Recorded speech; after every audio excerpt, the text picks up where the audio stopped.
ดังสุดนี้ก็เขาขอกับนมัสการถึงเจ้าคู่พระมหาวิษณุกดาปุญโญแล้วก็กับนมัสการถึงเจ้าคู่พระมหายาจินธรรมทาโลแล้วก็เจ้าภิกขุสังฆสามเณรและสุขสวัสดีจึงมีแก่ปออกไม่ออกพอศีลเมศีลเขาตั้งนำในที่อันใดมาเข้าจ้างตื้อกรรมตราอนัตตาวิปัสสนากรรมฐานที่ในวิหารธรรมศาลาเขาที่ไหนในเกาะเขาที่ไหลมาสับแรงลายจ้างตื้อกรรมเป็นภาษาเมืองเหนือภาษาลือภาษาเมืองเหนือเนาะอ่อนตังในก็วันเมื่อในพอถึงมาเป็นวันถนสีปีพุทธศาสนาเข้ามาว่าไหล2,569ภาวษาปีรับใส่จุฬาสากราจาว่าไหล387โตเดินสีเมืองขึ้นลองมาว่าไหล3 คำ2 คำปีขีดวันที่4 เดือน 2 ปี2526ในปางจ้างตื้อกรรมอนัตตาวิปัสสนาภาวนาก่อกรรมทน17ที่วัดอนัตตาวิปัสสนากรรมฐานหนองเขียวเอิงหวานลมลอยสะทงเวงตากิเล็กอ่อนตังในก็เฮ้าไปไหลพร้อมธรรมะตราขอสังกรรมสอนของพระสัมมาสัมพุทธเจ้าเตือนนั่นในก็ในโหขอธรรมะตราในวันเมื่อในเฮ้าที่ไหลตามชื่อว่าโหขออันอิมเติกว่าในโหขอธรรมะตราในวันเมื่อในโดยกาก่อนนั้นเฮ้าที่ไหลพร้อมธรรมะตรานั้นในก็อ่อนตังสูดในก็เฮาตึงนังตลากว่าจอมแหมเยาก็เฮาได้ท้อมตลากว่าจอมนังเรียนมันดีเป็นสุดามายาญาณเนาะพอมือเข้าใจเพราะว่าเฮาท้อมเข้าใจเยานี่ก็นั่งภาวนาเนี่ยมันเป็นภาวนามายาญาณก็เพราะนั้นไหนแหละอ่อนตังไหนก็คือเฮาอ่อนตังสุดนั้นไหนก็คือเฮานั่งขากายกุดขาขวาทับต่างขาซ้ายก็ไหลนั้นขาซ้ายทับต่างขาขวานี่ก็ไหลมือ2 ขอนตั้งไว้เหนือตักเขาก็ยาวในไว้โตซื่อๆอย่าไปเคียงป่นอย่าไปหย่อนย่านป่นเพราะว่าเขาเคียงป่นตีนาเนี่ยมันจังเหตุเขากันอย่าปอดสันทั้งปอกตัวเขาเคียงหัวใจเขาก็เคียงจ้องก็เนี่ยพอมันหย่อนย่านป่นตีนาเนี่ยมันจังเหตุเขาไข่หลับไข่นอนของวัดที่นาเมตาน่ะไข่หลับเงาเขานอนนั่นน่ะพอเขาย่านป่นตีนาก็ต้องว่าเส้นตั้งสายกลางในห้องว่าเส้นตั้งมัชฌิมาปฏิปทาเนี่ยเป็นเส้นตั้งสายกลางเส้นตั้งสายกลางนั้นเคียงป่นเยาก็หย่อนย่านป่นอันเคียงป่นอันหย่อนย่านป่นนั้นเป็นสังไหนเป็นเส้นตั้งของปิญญาอันเฮามาจ้างตื้อกรรมกันอยู่พ้องยามมือเดียวในเอาปิญญาอ่อนหูเยาก็ศีลเยาก็สมาธิในอริยมรรคมีองค์8นั่นสัมมาทิฏฐิสัมมาสังกัปปะสัมมาวาจาสัมมากัมมันตาสัมมาอาชีวะสัมมาวายามะสัมมาสติสัมมาสมาธิตั้งหันจอบตั้งพิจารณาจอบตั้งหลาตั้งสาเฮานั้นก็จอบการเตียนเฮาเหตุอยู่นั่นนี่ก็จอบการเตียนเฮาเลี้ยงอาสาสายใสเฮานั้นก็จอบตั้งคัดใจเฮานี่ก็จอบสติตื่นหูโตนั่นนี่ก็จอบสมาธิเตียนเฮานั่งอยู่พ้องยามมือเหลียวนั่นนี่ก็จอบอันนี้ห้องว่าปัญญาศีลสมาธิเพราะเยาในก็คือเฮารับหูเนอเปิดหูยานปัญญาญาณมันนั่งเฮาคือเฮาปีกหูตั้งดอก8เสียงจากเสียงโอนเสียงมอเสียงหลดเสียงก้าเสียงอีหยังก็เยาคือเฮาปีก8เยาก็คือเฮาเปิดหูปิญญาทอมือเข้าใจลีอันเอาเต็มโลเอาน้ อันถอมในโดดถอมน้ำคือเข้าใจลีเพื่อก็อันเอาเนี่ยเอาอีดก่อนไหลอันเฮาซับเลี้ยงเนี่ยก็เฮาที่ซับเลี้ยงอธิบายกว่ามันน้ำเนี่ยก็อันใดที่มันถูกอกถูกใจเฮาอันใดที่มันถูกสลิกอาจารย์เฮานั่นนี่ก็เฮาก็เอาอันนั้นเฮ็ดขอตะลาก่อนไหลก็ยาวนี่ก็คือเฮารับตาเนื้อปองมาเหยียบคือเฮาไก่มึนตานั่นน่ะเนาะอยู่หลายเลยกูย่อกี่เขาไก่หลักมึนตาในนาลีป้อมไว้น่ะที่ธรรมยงเนี่ยป้อมใจม่วงนาลีต่อยก็มันไว้นาลีอันกว่ามาก็มันไว้พอไว้ในกำดิกตาด้วยนาลีที่ก็พอเบอร์นั้นในแรงคือเฮารับตาเนื้อเปิดตายานปิญญาอยากตัวที่มันน้อ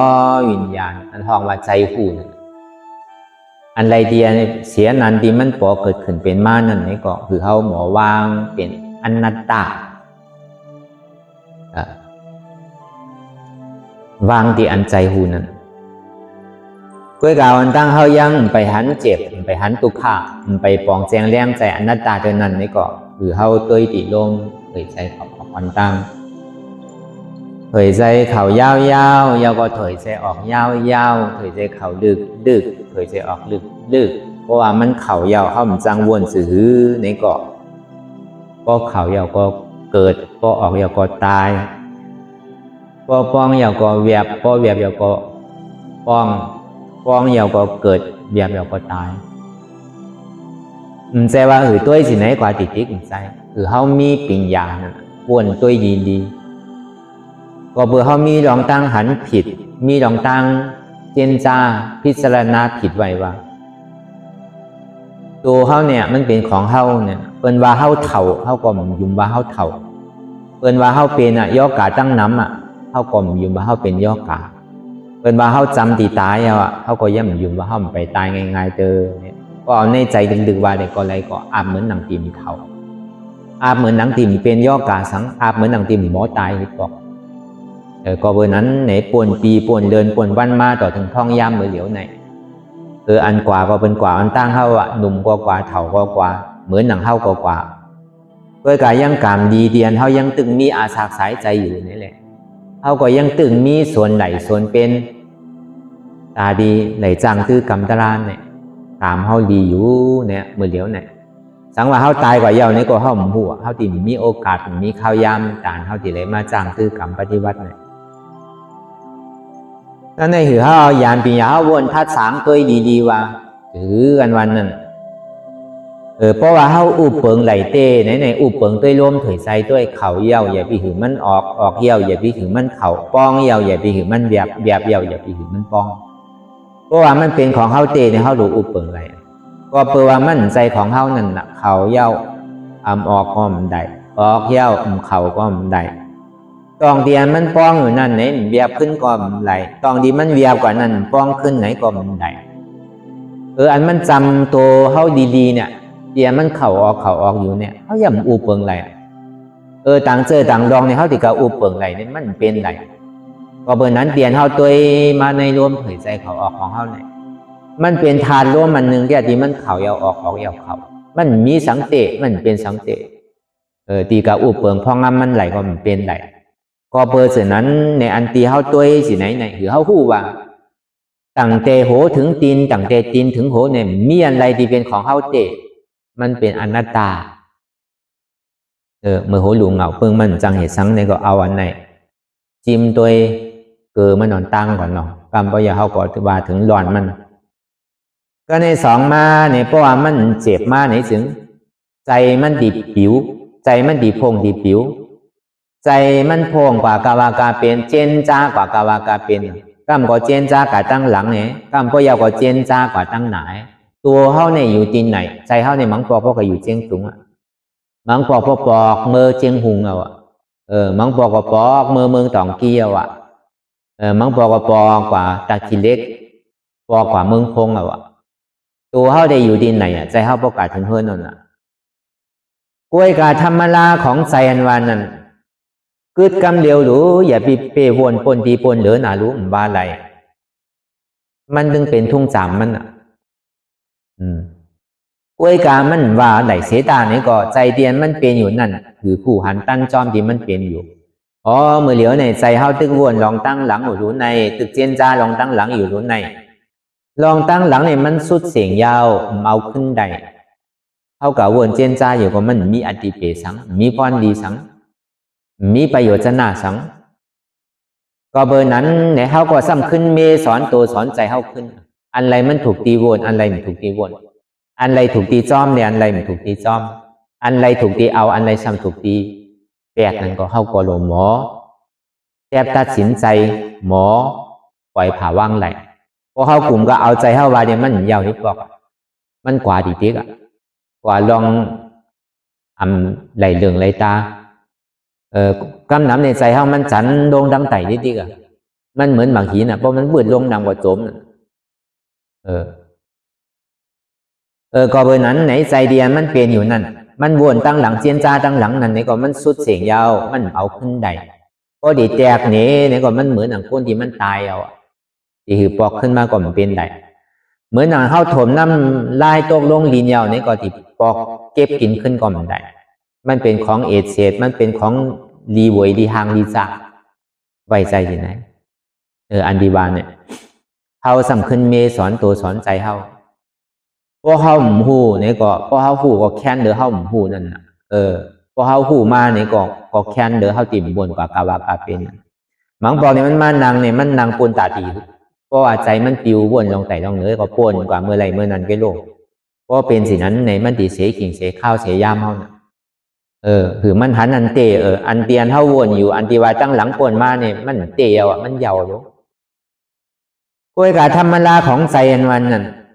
มันตึงยุ่มนี่มันเหมือนลิงอ่ะแหวนกิ่งหนึ่งจับกิ่งหนึ่งแหวนอันหนึ่งเอาจับอันหนึ่งอ่ะมันมีเมื่อกึดเมื่อเดือมันกว่าดีตีกับใจเนี่ยมันไวมันไพ่น่ะเพราะว่ามันวนตั้งหลังไหนก็มันซ้ำกับวนตั้งหนากับไหนกับเจนจ้าลองตั้งหนาเมื่อคุ้มมาตีเป็นหือปาดหนามาตีเป็นหือเดินหนามาตีเป็นหือตีหนามาในสำนีเป็นหือวนเอาลองตั้งหนากับไหนวนลองมือฟุ้งมือหืออ่ะกับไหนลองมือฟุ้งในมันดีเป็นสังมามันดีมีสือเป็นสืออันวันนั้นนี่ก็เขาก็มหูไหลดีเป็นสังมีสังเตะมือฟุ้งมือหือมาน่ะก็เบอร์นั้นลองอันเท่าวนลองตั้งหนานั่นนี่ก็มันเปิงเหมือนหนังคนตื่นนอนรับอยู่พอนอนรับเนี่ยอาบเหมือนหนังใจอ่ะเว้ยกับพอมืนตามามันหายกว่าเสียงหายกว่ามดอ่ะมีสังเตะมันเปิงเหมือนหนังคนนอนรับว่ะอันเท่ากับเจนจ้าตั้งหนานั่นก็ในเตียนเท่ามันนางหลับตาหาอยู่เมื่อเหลียวในหาอยู่ก็สัมหันอันมันหันอยู่ก็สัมวนเปิดห้องว่าหันยาวกว่าวนยาวกว่าสัมหันเตะก็เบอร์การของเขาเนี่ยมันเป็นการสัมมาทิฏฐิสัมมาสังกัปปะสัมมาทิฏฐิในตั้งหันจอบสัมมาสังกัปปะนั่นตั้งพิจารณาจอบตั้งขัดใจเจนจ้าจอบมันหลุดเลยมีสองอันไม่รู้เพราะว่ามันมาตัวอะไรก็สัมพันธ์สังเมียวเนี่ยหันเขาซ้ำยุ่มยามันดีกับหันสังน่ะมันดีหันพลาดีหันเงินหันข้ามหันใจดีกับหันเกี่ยวหันแสงหันใจมันโดหันเนี่ยมันโดหันเจ็บนั่นน่ะโดหู้เจ็บนั่นน่ะอันมันเจ็บมันแสบมันใหม่นั่นน่ะมันโดหันนั่นมันโดหันดูตัวไหนโดหันวิญญาณอันหับหูตัวไหนเอาสมาเอามันหนังตาลาเนี่ยอีสังกับหันเหลือเสียเจ็บเนี่ยมีสังโดอันนั้นนะแสบเป็นไถหันมันเจ็บนั่นน่ะก็ในเพราะมันหันเจ็บนั่นเจ็บนั่นมันเป็นสังเจ็บในจ่องมันเป็นของเฮาจ่องมันมีเจ็บเนี่ยมันมีหมอกาหือมันจำเป็นสังเจ็บอันเดียวหันแต่วนเตียนมันเจ็บมันแสบมันใหม่มันแก่นอยู่เตียนมันสืบเป็นสืบรูอยู่ไงมันเป็นดูก็รู้ไงมันใจโตเการู้เตียนหับหูว่าเจ็บแก่นต้องตอดเนสานติเหตุการณ์อยู่ในอันนี้มันเป็นวิญญาณเตียนหับเจ็บหับแสบหับใหม่วันนั้นในเป็นเวทนา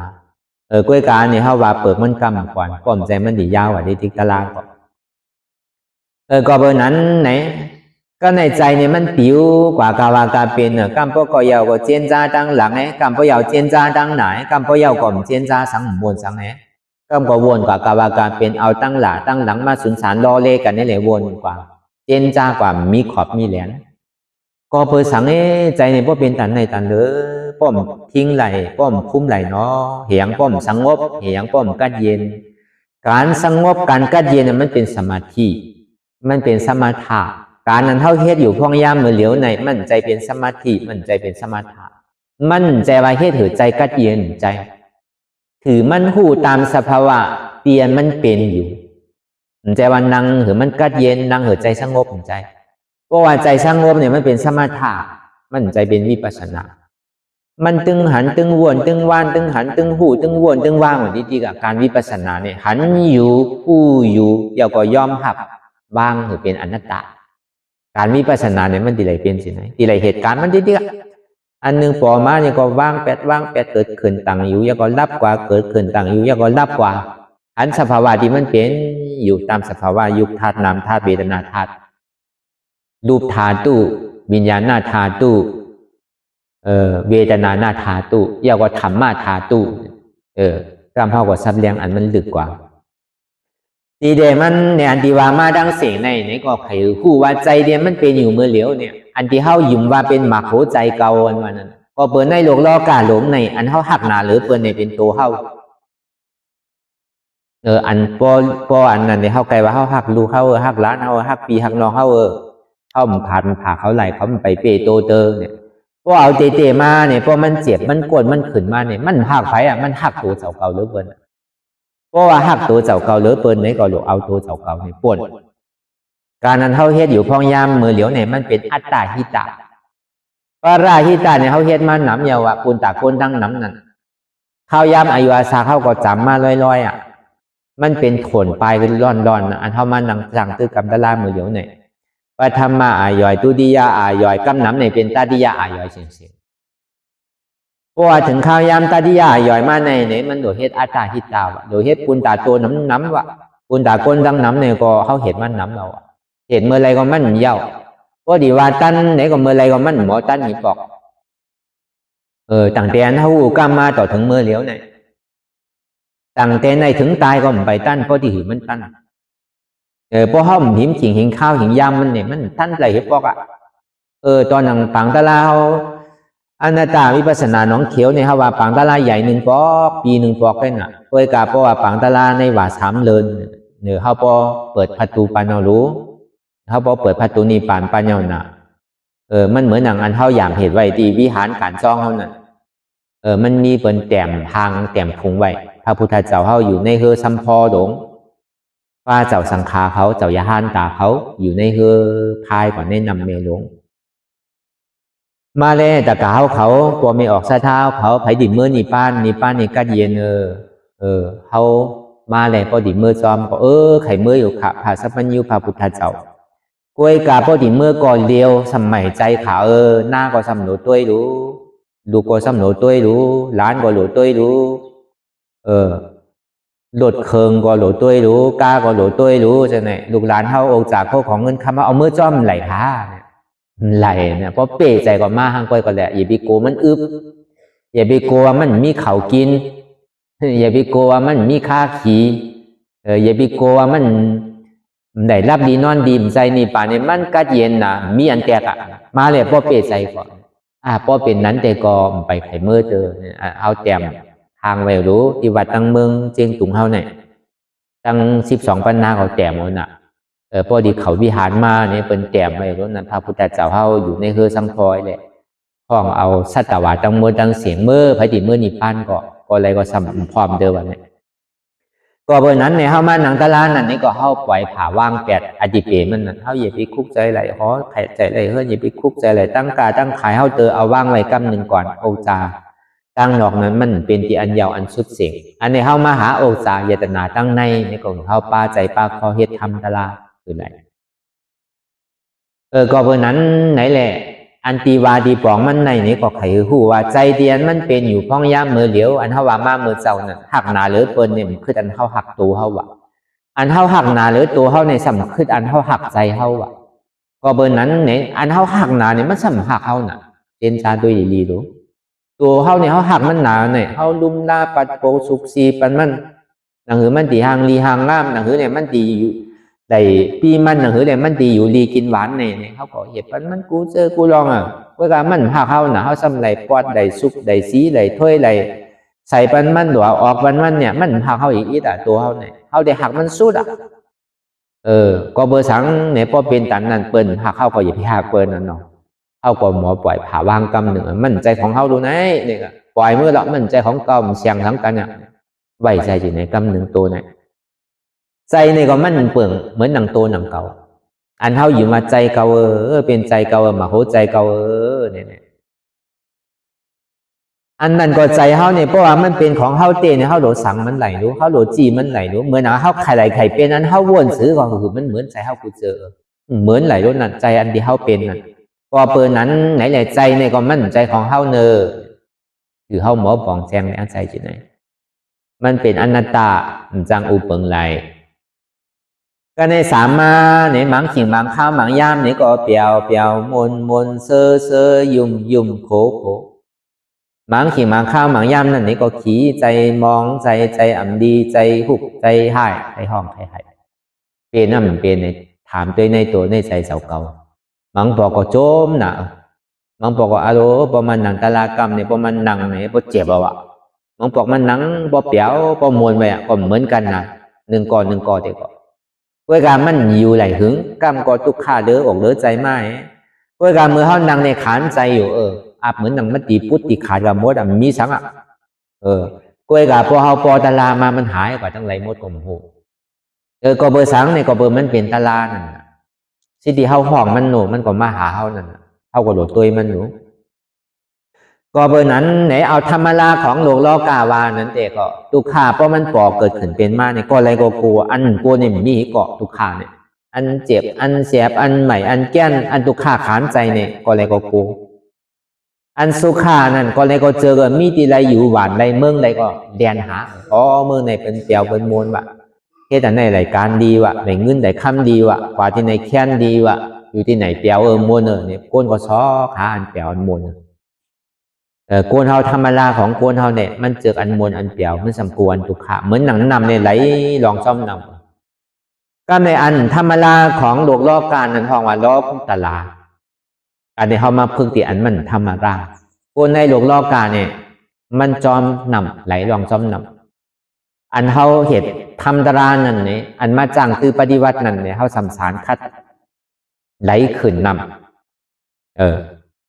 อยู่กับทุกขาเนี่ยก็อ่ำโกทุกขะอยู่กับสุขาเนี่ยก็อ่ำติดสุขะก็เปิดสังเนี่ยมันโกก็เปิดคู่ว่าทุกขาเนี่ยก็มันอยู่หึงก็เพราะมันเกิดเดี๋ยวก็รับมันเป็นเดี๋ยวก็รู้มันกึ้มสุขานานเนี่ยก็มันอยู่หึงพอมันเกิดเดี๋ยวก็รับพอเป็นเดี๋ยวก็รู้มันกึ้มพอเขามาหูลองมันเดี๋ยวไหนซื้อเขาก็กลัวก็ในทุกขามันไขมากก็คือก็สุขาเนี่ยมันมาหยอกมาแหลนเขาคือก็ห้อมจอมมันอยู่กำไหนพอห้อมหูมันลาเนี่ยก็เปิดธรรมลาของโลกล้อกาเขาเนี่ยมันดึงปลายตุขาเนี่ยดึงแหลนหาสุขาได้ดีกะก็เบิ่มไปหูเนี่ยเหมือนหนังแมงเหมาบินเข่าไฟนั่นพอห้อมหูลองมันก็เมื่ออันเขายังตึกไข่ไหลไปไหลเมื่อเขายังตึกพื้นไหลตวงไหลก็ดีอยู่ก็กับพอวันหนึ่งเจ้ามาตายนอนหงายกินน้ำมาใช่ไหมตายผักมาห้าเป็นเหลแผดมาห้าไว้นำมันหนังกำไหนที่เหตุซื้อตัวเจ้าเก่าก็มันจังซอยตัวเจ้าเก่ารู้ขานใจนะตุกขานะพวกห้อมมีทำตลาเนี่ยเขาเดี๋ยวเอาอันเป็นอะไรเป็นดีปึงเขาปึงดูปึงหลานก็เปิ้นกับอยู่ไกลหมดเอารู้เปิ้นกับเอาผัวเมียหมดเอารู้เปิ้นดีมาตั้นตัวเขาก็มันตั้นตัวไหลเอานะ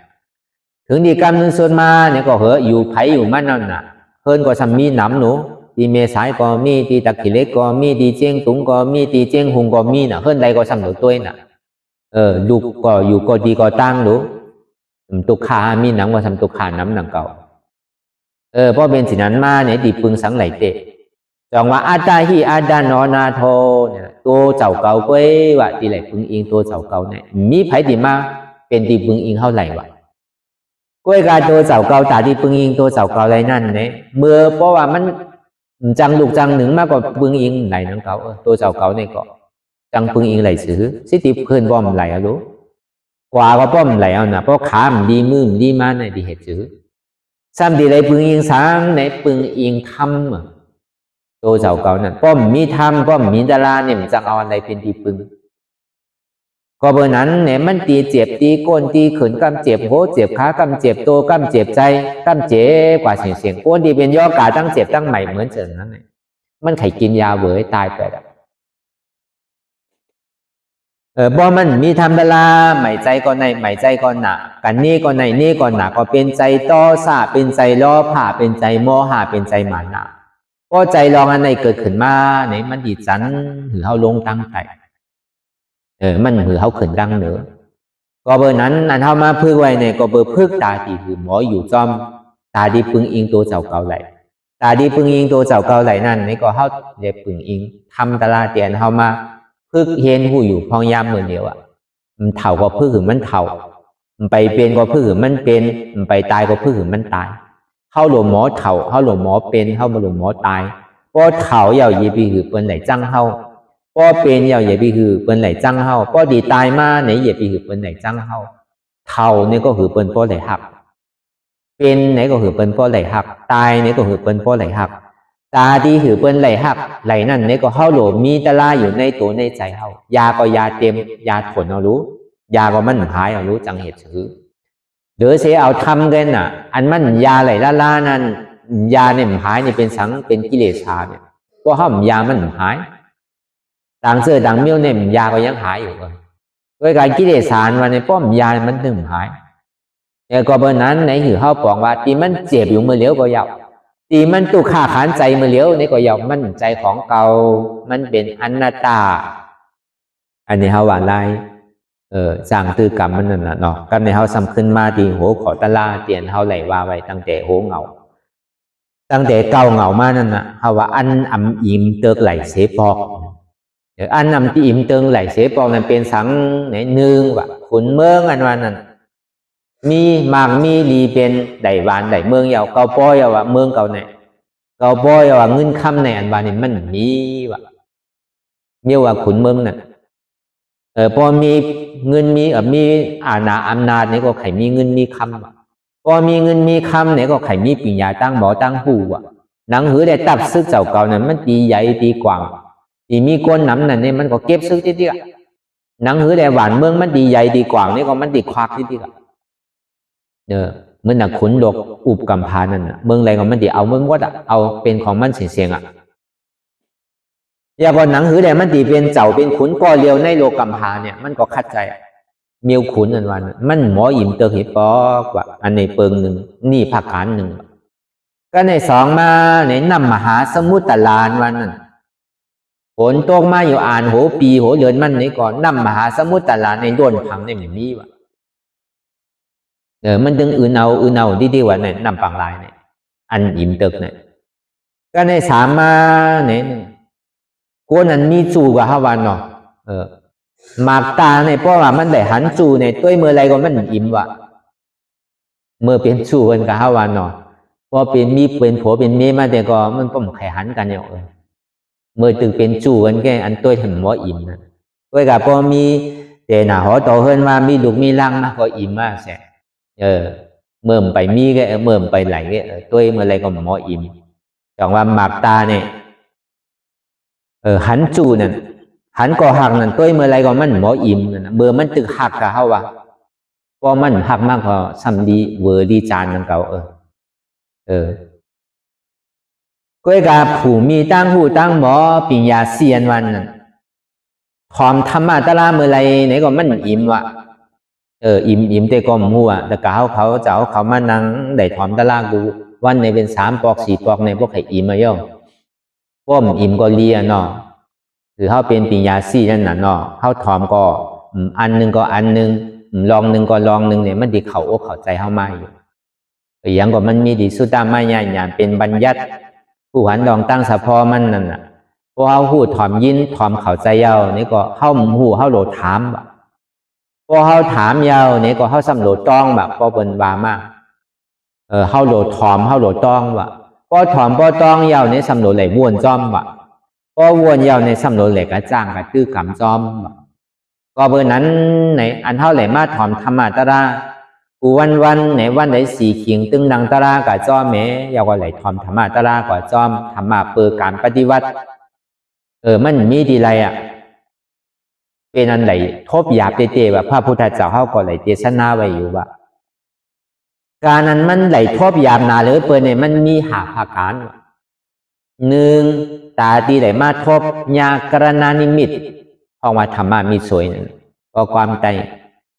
ความขืนแหน่ความเมืองเหนืองไข่เหมือนกันเพราะว่ากัลยาณิมิตกัลยาณธรรมนั่น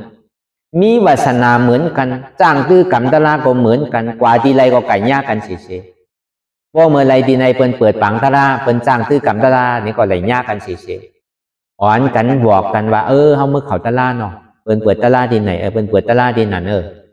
เมื่อเหลียวไหนเปิ้นมาเชียงตุงเหยาเมื่อเหลียวเปิ้นเปิดตะทีเล็กเมื่อเหลียวเปิ้นเปิดตองกี้ก้นซ้ำตองกี้เนี่ยก็เมื่อเหลียวเปิ้นมาเปิดตองกี้เฮาเมื่อเขาตองกี้เมื่อเหลียวเปิ้นมาเปิดเมษายเฮาเมื่อเขาเมษายเปิ้นมาเปิดเจียงใหม่อันเฮาอยู่จำเจียงใหม่นี่ก็เฮาเมื่อเขาเจียงใหม่จะในเปิ้นทองว่ากัลยาณธรรมว่ะกัลยาณิมิตว่ะโอ้ยก็ได้ก่อนเมียวเนี่ยหาหยาบนาวะพบหยาบนาวะพวกอ่อนกันก็แอวหวานแอวเมืองอ่อนกันกินกันเดแต่มีน้ำอยู่โอ้ยก็อ่อนกันมาเฮ็ดจ้างตื้อกรรมตลาเนี่ยมันเกณฑ์นะจองว่ามันพบหยาบนาวะขอทีหนึ่งก็ในสองมาเนี่ยมีไว้ก็ธรรมะมีสวยนั่นไหนก็ดีเอาเสดาไหนก็สองมาตาดีไหลทบไหลยับนั่นนี่ก็ตาดีไหลมาถอมยาตลาเสดจาตลาอันหมานเมียนจือใจอันวากำซื่อมีหมอกมีสังวาเลยตั้งเขาตั้งเสร็จตั้งนี่ปันวาเลยยุควิญญาณเวทนาในถาดดินนำลมไพ่ที่มันกลัวเกิดขึ้นเป็นในตัวในใจในเจ็บเนี่ยมันเป็นอนัตตาอันเขาเลยมาถอมยาตราเสดจาลองตั้งอันเจ็บแกนต้องตอดเนสันที่อันเขาเลยยินเลยถอมมือเลี้ยวเนี่ยที่ไหนว่ามันเป็นอันแจดนั่นน่ะเสดจาเนี่ยปองว่าอันแจดว่ะก็เพื่อเขายองหาอันเมียดมาเนี่ยน้ำหนาวรู้อันนั้นเป็นเมียดก็เขาก็เลียนเมื่ออันที่ไหนเมียดก็เลียนเมื่อก็เพื่อเขาไข่ไหลโจกไหลลาบไข่ไหลเงินไหลข้ามเขาก็เลียนหาโปจอดบ้านจอดเมืองรู้อันแจดที่มันอยู่ในตัวในใจเขามันมีอยู่เขาสัมผัสจองว่าตาดีไหลมาถอมมายินตลาเสดจาดีในอยู่ในตัวภายใจมันเตียนเขามีส่วนไหลส่วนเป็นอยู่ลองสภาวะอันที่มันเป็นอยู่ขันของเขานี่ก็เต็มทนเหมือนอย่างเขามีถาดดินถาดน้ำถาดไฟถาดต้มที่มันแจดหรืออันดินน้ำลมไฟนี่ก็มีอันใดมีทุกขามีสุขาอย่าก็มีใจในเจ็ดอันเนี่ยเขามีเหมือนกันกูเกาะตลาทำเนี่ยมันมีดีไหนมันมีดีอันเจียนต้องตอดนิสานดีไหนคือเขาหูลองตั้งเสดจาตลาดีไหนตาเฮาตีไรมาถอมมายินตีมันอยู่จำเฮาในก้อยมันอยู่ตีไรมันอยู่ไกลมันอยู่ว้อยตีไรมันอยู่ตีอันนังอยู่มีกูเกาะปีก็มีย้อมก็มีขาวก็มีลำก็มีคนไทยก็มีคนไตก็มีคนเมืองเหนือคนดื้อคนเมียวหือก็มีกูเกาะมันเด็กเจอเพราะว่าเป็นคนมาเนี่ยมีเหมือนกันกูเกาะ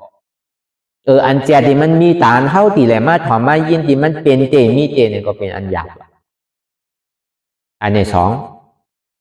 ก็ในสามมาเนี่ยหยาบเหลือเสียนไหลใกล้ไหลถอมเข้าซ้ำตีไหลมาใกล้ถอมกูขิงกูข้าวย่ามันตัวเลยอยู่จำหิมห้อมก้นเตียนหมอสั่งหมอสอนหมอห่อปันหมอปากเนี่ยในตัวในใจเฮาตีมันมีเตเป็นเตก็แหละว่าเป็นอันหยาบเตว่ะอันในสามก็ในบ่ถอมยาวในซ้ำตีไหลเอาเข่าป้าอกป้าใจ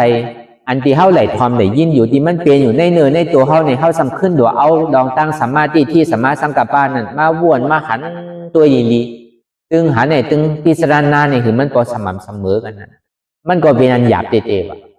เฮามาเจนจาตัวดีๆเนี่ยมันก็มันถอมอยู่อ่ะเพราะการมันเขาอกเข้าใจว่ามันทุลาสังวะมันเฮ็ดจอมก่อนทุลาสังวะมันเหมือนหนังกุ้งบ่อปนปองว่ะโอ้ใส่เอาเนี่ยก็พอวุ้นเฮาแตกเหนียวน่ะพอวุ้นที่เฮาหมอตั้งหมดเนี่ยมันมีสีลูกว่ะลูกนึงน่ะเป็นหมอดีอยู่แบบเพื่อการมันสงบปากมันไปว่ะนำเนี่ยมันโตเขือกว่าหมอเข่าอ่ะหมอลูกนึงนั่นหมอดีอยู่ว่ะเพื่อการนำมันเต็มเอาอ่ะมันถอกนำเก่ามันออกว่ะนำไหมมันจังเข่าอ่ะเห็ดซื้อกับจังเข่าอ่ะพอเบิร์นนำเก่าลองเก่าอาจารย์เก่าที่มันมีไว้นั่นมันเอาถอกแปดนั่นก็เบิร์นนั้นในพอเฮามาเหตุการณ์ตลาดหน้าตาวิปัสสนาในอันเฮาหย่ำพึกกูเจอกูลองมันนั่นเฮาชิมไปกำหนึ่งอย่าไปเอามาเขาล้อเลียสุนสารกันเหมือนหนังเฮาตึกเป็นดูอ่อนนี่แหละเกิดใหม่ขึ้นเหมือนมาพึกจ้างใหม่ขึ้นอันนั้นเฮาโหลดถอกนำเก่าเฮาแปดมันจะดีจังเข่าอ่ะ บ่มันดีมีปัญญาตั้งหูตั้งบ่อยู่ในก้อยกามันเอาน้ำเก่ามันออกก็ไหลน้ำเก่าว่ะก็ในหมอลูกนึงนั่นเนี่ยโกนมันปองว่ะก้อยกาปากมันแดงหงายไปตั้งเหนืออยู่น้ำเนี่ยมันหยอดแต่เข่าได้เข่ามันซ้ำเข่าก็ออกขึ้นนั่นเข่าตั้งขวาออกตั้งซ้ายเข่าตั้งซ้ายออกตั้งกาเข่าตั้งตาออกตั้งหูออกกาออกมาเนี่ยมันอยู่มันจับไว้นั่นน่ะถอมเยาก็เยากับวันไรวันนั้นเยากับขิงไรขิงนั่นเยากับวงไรวงนั้นนี่ก็เยากับเรือนไรเนินนั่นเยากับปีไรปีนั่นมาเมื่อไรก็ย่ำไปหุ่มไปป่องแสงเลี้ยงใสอันนั้นก็เป็นหยาบเจ๊ๆนังเขาอ่ะตาดีแหละมาเอาเขาใจนั่นนี่ก็ในหามาเนี่ยป้อเขาอกเขาใจเอาหนังหือแหละป้อตีแหละมาหู้หันสะป้อมันเจ๊ๆคือมันป้อแจงแรงใจเจ๊ๆนั่นตีแหละมาพึกว่ะตีแหละมาจ้างกรรมเอาเหมือนเขาเฮ็ดอยู่เมื่อเลี้ยวเนี่ยตีได้ว่ามันเตรียมถวนอยู่ก็กูเจอกูลองหาเปิ้งเนี่ยหาผักการเนี่ยเพราะว่ามันเตรียมถวนเนี่ยก็เขาก็จิ้มมาถึงที่ไหนก็เบอร์ว่ามันเตรียมถวนเนี่ยเขาถึงดีมาถึงที่ไหนก็เบอร์นั้นเนี่ยโอ้ยก็ธรรมามีสวยเขาเนี่ยเขามาตัวเจนจ้าตัวยีเนี่ยอยู่ก่อบ้านก่อเมืองนู้นไหนบางก็อยู่เมืองเพียกบางก็อยู่เมืองพงบางก็อยู่เมืองไทยบางก็อยู่12ปันนาเจียงหุงปุ่นบางก็อยู่เจียงตุงบางก็อยู่ตองกี้บางก็อยู่ซีเซียงบางก็อยู่ลาเซียวปุ่นอยู่เมืองเปียงปุ่นก็มีเพราะมันเป็นประธานเสียดกันไหนมันมีนำใจเดียวกันเนี่ยมันเหตุจ้องกันไหนทางเขาเสียเดียวไหนแต่ก็เปว่ามันมีสันตาอันเดียวกันเนี่ยจึงดีมากขอที่นี่ก็เปยุ่มย้ำว่ากัลยาณมิตรนั่นอันเท่าทบไหลหยาบก็เข้ามาทบยาว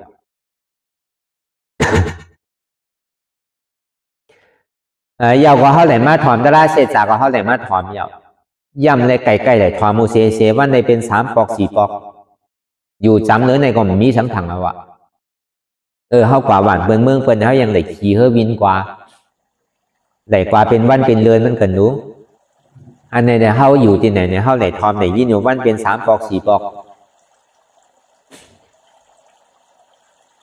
หนังหือเลยเขาพอดีปองแสงเลี้ยงใจเจ้าคู่เขาเช้าเขากูเจ้ากูป้าก็ทราบเลี้ยงนี้แล้วก็เขาก็ไหลกูไหลหันไหลปองกับกูก็รู้แหละว่ามันเตรียมถั่วเนี่ยว่ามีวันทบไหลหยาบนะเนี่ยในหลวงรองการหลวงเนี่ยเขาเลยโทษบอรู้มันยาเบานั่นมันง่ายนะพอดีว่าเตะ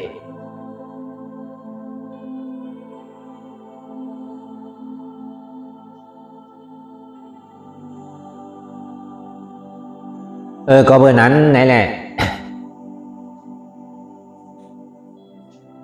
อันเท่าว่ามาตั้งมือตั้งเสียงนั่นเนี่ยเหมือนเขามาถอนตะล่าเนี่ยก็เหมือนกันอ่ะอันนำอิ่มเติกเตียนเท่าเปิดโฮขอไว้เมื่อเช้านั้นอันต่างเสื้อต่างรองเนี่ยมันยาวสุดเสียงกวยการเท่าถอนตะล่านั่นเนี่ยก็เย่ปีเข้าอิ่มนั่นก็เบอร์สังเนี่ยคำตะลาพระเป็นเสาในพระพุทธเจ้าในก็เปิดมังกรเนี่ยต่อเต้ไหลถอมก้อยเนี่ยก็ไหลตะลาว่าก็มี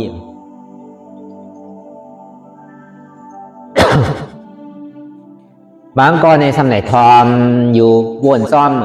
ก้อยไหลบางก็ถอมอย่าวนซ้อมเอาซ้ำจางกำซ้อมเอาก้อยไหลบางก็ถอมตึงวนตึงจางตึงกำซ้อมไหนเฮ็ดเตนันนะเฮ็ดอ่านโหปีโหเดินมันเนี่ยก้อยไหลก็มีก็เบอร์หู้เตียนไหลถอมมันก็เบอร์นั้นนั่นแหละวิปัสสนาเขาเนี่ยมันเฮ็ดง่ายไหลง่ายเป็นง่ายไหลเอามันลายขาดกล้วยกาตามมันดีปองใจเนี่ยมันหยาบว่ะมันมีคนมาซัดแรงหนีเขานั่นมันได้หยาบกำในมันหยาบว่ารู้ไหนเฮ็ดง่ายสื่อเนี่ยถ้ามันนั่งหลับตาอยู่พองยามมาเหลียวเนี่ยมันหยาบสังไงอันเขาหือเขาหันเนี่ยเขาขึ้นหันในตัวในใจเขากำในกิน จิ้มตัวไอ้กินดอนมาเนี่ยกำในเขาก็ซ้ำขึ้นดิงกบบานล่างบานไว้เขาซ้ำขึ้นมาเตียนไล่จังดื้อกำขึ้นอันเขามานั่งหลับตาอยู่พองยามมาเหลียวไหนอันมันถูกตีหันอยู่นั่นอันหมันเมียนซื้อแซนเป็นปรมาตสะพอนั่นนี่ก็เมื่อเดี๋ยวได้หัวก็อะไรก็นั่นก็เจ็บมากกูก็อันเจ็บอันเสียบอันใหม่อันแก้นที่มันปอเกิดขึ้นเป็นอยู่เนี่ยเจ็บแก้นที่มันปอเกิดขึ้นเป็นอยู่ในจ้องมันใจตัวของเฮาอยู่นะเพราะว่ามันเป็นตัวของเฮาในเฮาหลสังมันไหลรู้อย่าพี่มันเปเจ็บเปกลเปขึ้นรอ อย่าปีมันมีกวนมีขืนมีเจ็บเพราะว่ามันเป็นของเฮาเตะก็เพราะว่ามันเป็นของเฮาเตะนั่นแหละมันไข่เป็นสื่อก็เป็นอยู่ของมันเพราะถ้าว่ามันเป็นยุคนั่นเป็นรูปนั่นเพราะความขืนเนี่ยแต่ความไทยเนี่ยเหมือนกันความดื้อความขืนความไทยมันเป็นรูปธาตุว่ะมันใจตัวเฮาว่ะอันไหนขอทีนึงเนี่ยเฮาปองอันไหนพอเฮาอยากได้ตัวเฮาเนี่ยตัวเฮานี่มันใจว่ะมันใจตัวของเฮามันเป็นรูปธาตุนั้นซ้ำเป็นสื่อเนี่ยมันมีเจ็บแกนโต่งตอดเนตรซานสันไหวโคมไตใหม่กัดอ่อนแข็งสู้จุ่มจับใหญ่จึงหยอดเป็นรูปอันนี้มันเป็นของยุคธาตุเวลามันหันสินั้นก็มันไปหูจักเตอว่ามันเป็นสังมันหันอันเจ็บแกนตรงตอดเนตรซานเวลามันมีโตมมีโหมมีขามีมือก็นั่งรับตาตัวในตัวยีดีดอกโหมมีขามีมือมีโตก็มีมันมีเฉพาะเจ็บแกนตรงตอดเนตรซานสันไหวโคมไตใหม่กัดอ่อนแข็งสู้จุ่มจับใหญ่จึงหยอดเป็นรูปเกิดรับมันมีสำเร็จก็เป็นสินั้นยาวเนี่ยอันผู้ว่ามันเจ็บแกนตรงตอดเนตรซานสันไหวโคมไตใหม่กัดอ่อนแข็งสู้จุ่มจับใหญ่จึงหยอดเป็นรูปเนี่ยเป็นมโนวิญญาณมโนวิญญาณในสัมเป็นสังเป็นนามธาตุมโนวิญญาณนั้น นามธาตุในความเหนือเขาเป็นวาสือหลักมันเป็นธาตุดินธาตุน้ำธาตุไฟธาตุลมธาตุดินนั้นว่าเนี่ยมันหนักมันแข็งมันอ่อนมันอ่อนธาตุดินธาตุน้ำนั้นมันจับมันใหญ่มันจืมมันหยอดมันเกิดมันรับธาตุไฟเนี่ยมันใหม่มันกัดมันอุ่นมันหนาวธาตุลมนั่นมันเจ็บแกนตรงตอดเนตรซานสันไหวโคมไตใหม่กัดอ่อนแข็งจู่ตุ่มจับใหญ่จึงหยอดเปลี่ยนดูเกิดนับอันไหนไม่เป็นเฉพาะของธาตุดินธาตุไฟธาตุน้ำธาตุลมก้อยกับพ่อเอาไล่จางตื้อกรรมมันวาเจในธาตุลมมันหันไหวเหลือเกินอันเจ็บแกนตรงตอดเนตรซานสันไหวโคมไตเนี่ยอันไหนเป็นธาตุลมก็รู้มันใจเกาหรูในใจตัวเกาใจเกาหรูเป็นอนัตตาเอาจิตไหนวนกว่าอันมันใหม่มันกันมันอุ่นมันหนาวนั่นอันไหนเป็นธาตุไฟก็รู้ใจเกาอนัตตาอันมันหนักมันแข็งมันอ่อน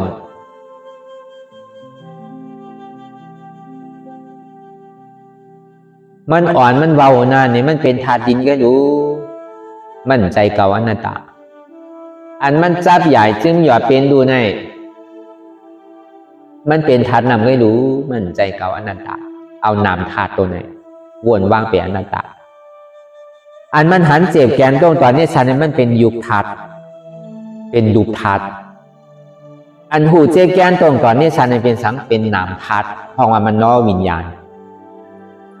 ก็ในเวทนาธาตุนั้นมันเป็นใจหับอ่อนเจ็บแกนตรงตอนนี้ฉันไว้โคมไตใหม่กัดอ่อนแข็งจู่จุ่มจับใหญ่จึงหยอดเป็นดูการนั้นเท่าเหตุการณ์ตารางเนี่ยก็มันมีเดียนหับเหนียวเนี่ยก็หับไหลก็มันกว่าคำเดียวก็มันหับไหลก็เป็นหูเกาขาเกามือเกาตัวเกาใจเกาในมากเพราะว่ามันหับไหลเอาเนี่ยก็มันมีหูเกาขาเกามือเกาตัวเกาใจเกาเจ็บเกานั้นเพราะมันหับเจ็บหับเสียหับใหม่เลยอันหูจักหับเวทนาหับเจ็บตัวไหนมันเป็นเวทนาธาตุทุกขาเวทนาสุขาเวทนาก้อยการมันหันไงหันไถ่นั่นเนี่ยทุกขาเวทนาเนี่ยอันมันหันไหลยีรีเนี่ยอันนี้เป็นทองมาธาตุเวทนา